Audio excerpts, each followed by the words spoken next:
പാലപ്പത്തിൻ്റെ ഒരു സ്പെഷ്യൽ റെസിപ്പിയാണ് ഇന്ന് ചെയ്യുന്നത്. ഇഡ്ലി റൈസിലാണ് ഇന്ന് പാലപ്പം ഉണ്ടാക്കുന്നത്. 2 കപ്പ് ഇഡ്ലി റൈസാണ് ഞാനിവിടെ എടുക്കുന്നത്. ഇഡ്ലി റൈസ് വാങ്ങി വെക്കുവാണെങ്കിൽ ദോശ ഇഡ്ലിക്കൊപ്പം പാലപ്പവും ഉണ്ടാക്കാം. ആദ്യത്തെ 1 കപ്പ് പാത്രത്തിലേക്ക് ഇട്ട് കൊടുത്തു. അടുത്ത 1 കപ്പ് കൂടി അതിലേക്ക് ഇടുകയാണ്. അതിനുശേഷം വെള്ളമൊഴിച്ച് നല്ലതുപോലെ കഴുകിയെടുക്കണം.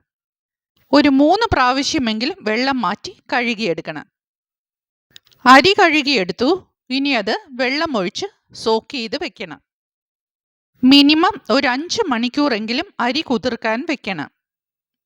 എന്നാൽ മാത്രമേ അരി പെട്ടെന്ന് അരച്ചെടുക്കാൻ കഴിയുകയുള്ളൂ.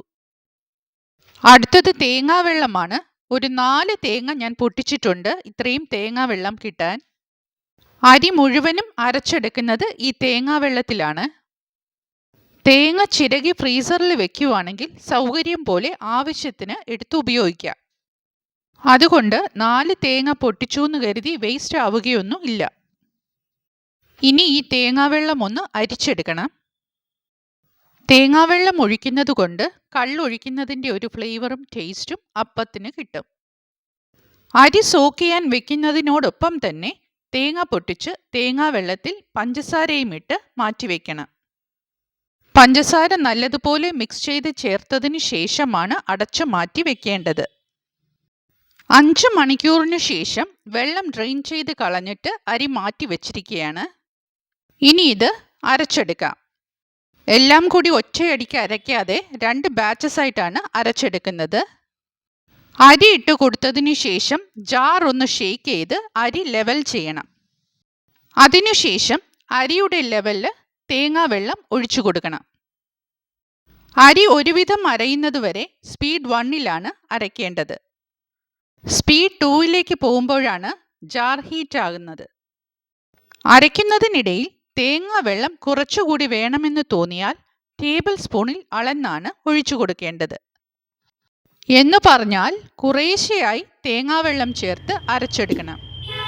ഇതേമാതിരി സ്പൂണിലെടുത്താണ് ഒഴിച്ചു കൊടുക്കേണ്ടത്. മാവ് അരയ്ക്കുമ്പോൾ തന്നെ ഒരുപാട് ലൂസായി പോകാൻ പാടില്ല. ഈ മാവ് കംപ്ലീറ്റ് ആയിട്ട് അരഞ്ഞിട്ടില്ല, വളരെ കുറച്ച് തരിതരിപ്പുണ്ട്. എന്ന് പറഞ്ഞാൽ ഒന്നുകൂടി അരയ്ക്കുവാണെങ്കിൽ നല്ല മഷി പോലെ അരയും. ഈ സ്റ്റേജിൽ 2 ടേബിൾ സ്പൂൺ മാവ് മാറ്റി വെക്കണം. കപ്പി കാച്ചാനുള്ള മാവാണിത്. കപ്പി കാച്ചി ഉണ്ടാക്കുന്ന പാലപ്പമാണ് എനിക്കിഷ്ടം. കാര്യം എന്താണെന്നറിയോ? പാലപ്പത്തിൻ്റെ സെൻറ്ററിൽ കുറച്ച് മാവ് വരുന്ന ഭാഗമില്ലേ, അത് നല്ല ഗ്ലോസി ടെക്സ്ചർ ആയിരിക്കും. അതിനുശേഷം ബാക്കിയുള്ള മാവ് നല്ല ഫൈനായിട്ട് അരച്ചെടുക്കണം. കുറച്ച് വലിയൊരു പാത്രത്തിലേക്കാണ് ഒഴിക്കുന്നത്. മാവ് ഒരുവിധം അരഞ്ഞു കഴിയുമ്പോഴാണ് സ്പീഡ് 2-ലിട്ട് നല്ല പേസ്റ്റ് പോലെ ആക്കിയെടുക്കുന്നത്. അടുത്ത ബാച്ച് കൂടി ഇടുകയാണ്.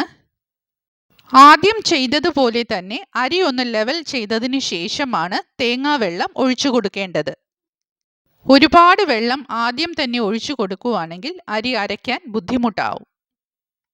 അതുകൊണ്ടാണ് അരയുന്നതിനനുസരിച്ച് തേങ്ങാവെള്ളം ഒഴിച്ചു കൊടുത്ത് അരച്ചെടുക്കണമെന്ന് പറയുന്നത്.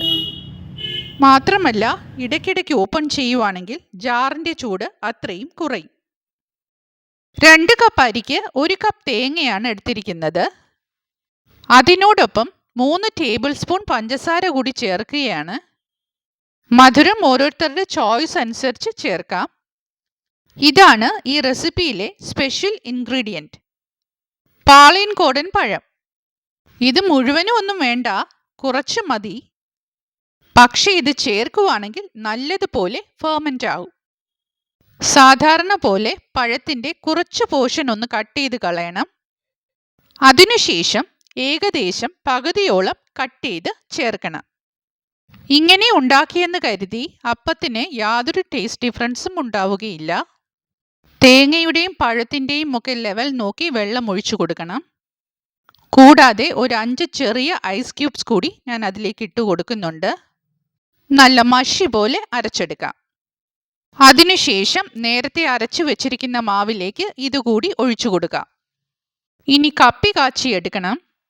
നേരത്തെ മാറ്റി വെച്ചിരിക്കുന്ന മാവ് കടായിലേക്ക് ഇട്ട് കൊടുക്കുകയാണ്.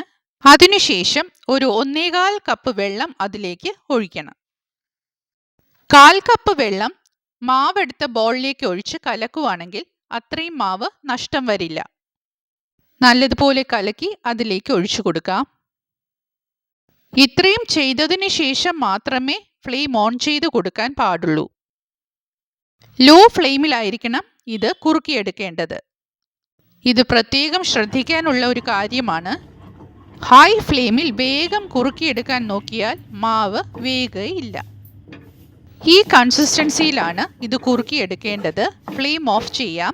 അതിനുശേഷം അത് അവിടെ ഇരുന്ന് തണുക്കട്ടെ. തണുത്തു കഴിയുമ്പോൾ അത് കുറച്ചുകൂടി കട്ടിയാകും. ഒരു കാര്യം കൂടി പറയാനുണ്ട്. തുടർച്ചയായി ഇളക്കി കൊടുത്തായിരിക്കണം മാവ് കുറുക്കിയെടുക്കേണ്ടത്.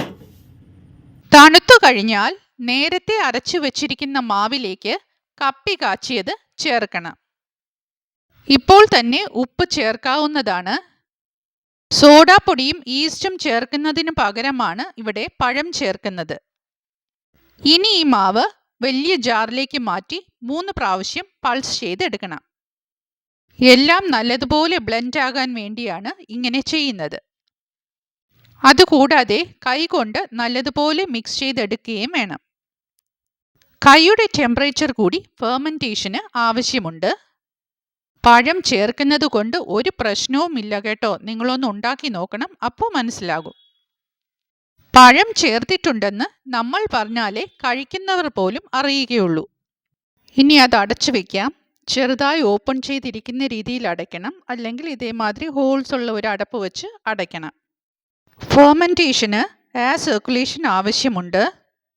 നോർമൽ ടെമ്പറേച്ചറിൽ കുറഞ്ഞത് ഒരു 8 മണിക്കൂർ വേണ്ടി വരും ഫെർമെൻറ്റ് ചെയ്യാൻ. ഇന്നലെ സന്ധ്യയ്ക്ക് അരച്ചതാ. ഇന്നിപ്പോൾ നേരം വെളുത്തപ്പോൾ ഞാൻ ഓപ്പൺ ചെയ്തു. മാവ് നല്ലതുപോലെ ഫെർമെൻ്റായി വന്നിട്ടുണ്ട്.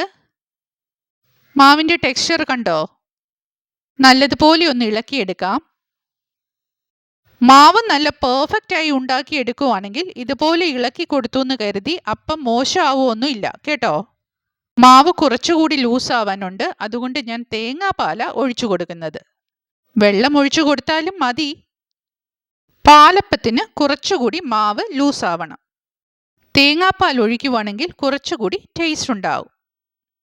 ഇനി സാധാരണ പോലെ മാവ് ഒഴിച്ച് അപ്പം ഉണ്ടാക്കിയെടുക്കാം. ചെറിയ ചൂടിനായിരിക്കണം മാവ് ഒഴിച്ച് കൊടുക്കേണ്ടത്. തീരെ ചൂടില്ലാതെയും ഒരുപാട് ചൂടിനും മാവ് ഒഴിക്കരുത്. അങ്ങനെ ചെയ്താൽ മാവ് വെറുതെ വേസ്റ്റായി പോവുകയേ ഉള്ളൂ. പാലപ്പത്തിൻ്റെ സെൻറ്റർ പോർഷൻ കണ്ടോ? നല്ല ഗ്ലോസി ആയിട്ടിരിക്കുന്നത്. അങ്ങനെ പാലപ്പം റെഡി. കുറച്ചുകൂടി പാലപ്പം ഞാൻ ഉണ്ടാക്കിയെടുത്തു.